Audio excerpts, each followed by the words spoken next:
Hi, this is NeuroMo, bringing you another Machine Learning for Neuroimagers tutorial. In this video, I will discuss how to control for covariates within your model. This video will be part review of how to control for confounds and decoding analyses of neuroimaging data by Snoke et al., and a tutorial of how to implement cross-validated confound regression proposed in the study in R. The authors have kindly provided their code in Python, which can be found on GitHub. Before continuing with this video, I strongly suggest you refresh on LOS regressions. If our question is, what morphometric features are the most predictive of sex, we want to ensure confounding features, like age, are not influencing our model. To do this, you could regress out age from the entire dataset. However, this is bad practice in machine learning. When doing any transformation on your features, you should first do the transformation on your training set, and then take that same transformation used on your training set and apply it to your validation or testing set. This is necessary in order to avoid a theoretical peaking bias. Basically, this is when information from the testing set bleeds into the training set. So how should we deal with these covariates? One proposed method is to use cross-validated confound regression from Snoke et al. 2019. Not Supreme Leader Snoke, this Snoke. We'll come back to this method and how to do it in R later. First, let's cover some of the main takeaways from the study.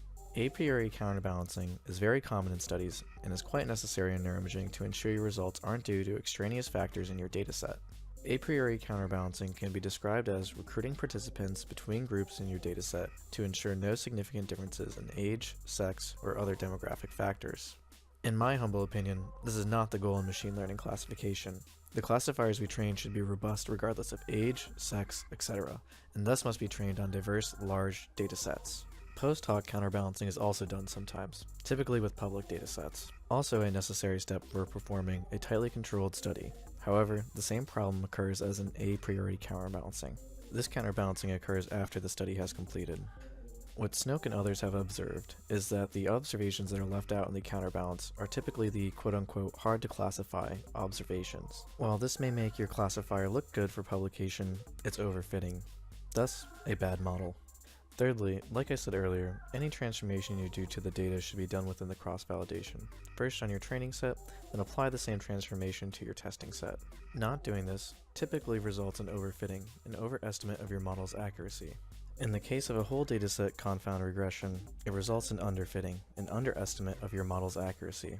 It's unclear why this is the case for confound regression. Regardless, this strongly suggests any transformations done to your features should be done within the cross-validation. These rectangles have the features width and height. If the training set has a mean height of 0.55 and a mean width of 1.47, and we want to demean our data, we would divide each training set observation, rectangles in this case, by the training set mean height and width. For the testing set, we would also divide the height and width by the mean training set height and width. This will avoid what is called a peaking bias, which would bias our classifier. Okay, before we dive into the code of cross-validated confound regression, let's get an overview of what is going on with this method. First, we're going to define our confounding feature, and in this case, it'll be age. Second, we're going to set up our k-fold cross-validation with a for loop. Thirdly, we're going to define our training and testing subsets within each fold. Fourthly, we're going to estimate the betas from the training set. Fifthly, we're going to subtract the beta estimates associated with the confounding feature from the training and testing features. And finally, we're going to put the corrected training set features into a support vector machine to be trained on, and test it on the testing set. Now that we have a good overview of what will be happening, let's jump into the code. As always, let's load in our libraries, caret and dplyr, and read in our data using the read.csv command. Also, let's eliminate any observations with no values for a feature. For clarity and my own sanity, I'm defining some data frames that we'll be using later for storing our results. K equals 10 defines how many folds we're going to do for our cross-validation, in this case, 10. Fold inner will randomly split up the dataset into 10 sections. In the console window, I'm setting j equal to 1, so I'll only run through one fold of the cross-validation for demonstration purposes. And conf will stand for our confounding variable, age. The for loop is what sets up our cross-validation. It will loop through the dataset k times, in our case, 10. Indexes defines the training and testing sets, which we can then use to subset our dataset features and confound. The xtrain and xtest matrices will only contain the morphometry features, while the ctrain and ctest matrices will only contain the confounding feature. Okay, let's estimate the betas for the training set and then subtract the beta estimates from the training and testing set features. The solve function is the one doing all the matrix maths for us. Before we can run our model, we must insert the y feature, in this case sex, back into our data frame. Now the model can be run, but we need a way to store our model performance metrics before moving on to the next fold in the cross-validation. That's what lines 76 through 83 accomplish. The data frame that you'll want to look at in the end is the all-conf data frame, which will have 10 values, one for each fold in the cross-validation. I'm clearing the objects in my environment, so the stored values that I've already created in the walkthrough won't affect the new ones created when I run all of the code.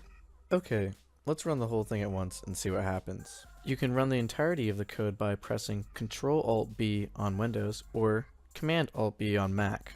So the accuracy is around where we had it when not doing cross-validated confound regression, which is a sign that age isn't a large confounding factor in our case.